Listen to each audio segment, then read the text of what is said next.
عظیم اور دائمی رحمتوں والے خدا کے نام سے، اے وہ کہ جب بندہ اس سے مانگے تو اسے دیتا ہے، اور جب وہ کسی چیز کی امید رکھے تو اس کی آرزو پوری کرتا ہے۔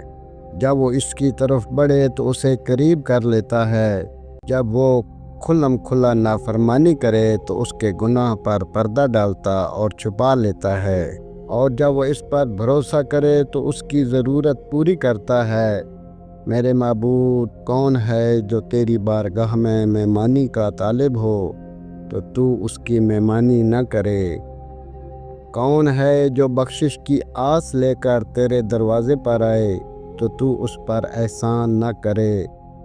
یا یہ مناسب ہے کہ میں تیرے دروازے سے مایوسی کے ساتھ پلٹ جاؤں، جبکہ میں تیرے سوا کوئی مولا نہیں پاتا جو احسان و کرم کرنے والا ہو؟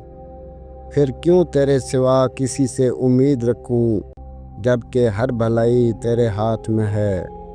اور کیوں تیرے سوا کسی سے آرزو کروں جبکہ تو ہی خلق و امر کا مالک ہے؟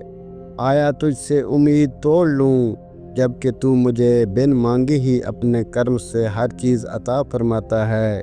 تو کیا تو مجھ جیسے شخص کو کسی کا محتاج کرے گا جبکہ میں تیرا دامن پکڑے ہوئے ہوں؟ وہ جس نے اپنی رحمت سے قصد کرنے والوں کو بھلائی عطا کی، اور جو معافی مانگنے والوں کو اپنے انتقام سے تنگی نہیں دیتا، کیسے تجھے بھول سکتا ہوں جبکہ تیرے ذکر میں لگا رہتا ہوں؟ کیسے تجھ سے غافل رہ سکتا ہوں جبکہ تو میرا نگہبان ہے؟ میرے معبود، میں نے اپنے ہاتھ سے تیرے دامن کرم کو پکڑ لیا ہوا ہے اور تیری عطاؤں کی آرزو کیے ہوئے ہوں۔ پس مجھے اپنی توحید کے سچے پرستاروں میں شامل کر لے اور مجھے اپنے چنے ہوئے بندوں میں سے قرار دے۔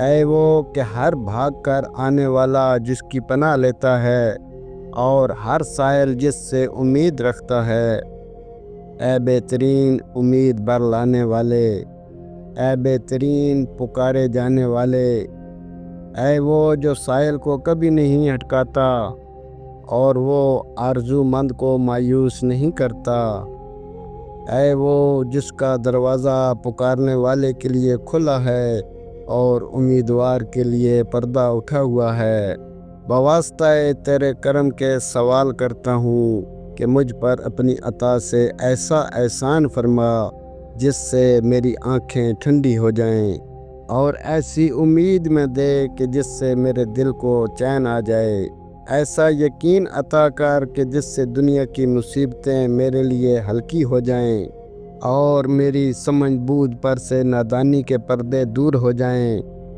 تیری رحمت کے واسطے سے، اے سب سے زیادہ رحم کرنے والے۔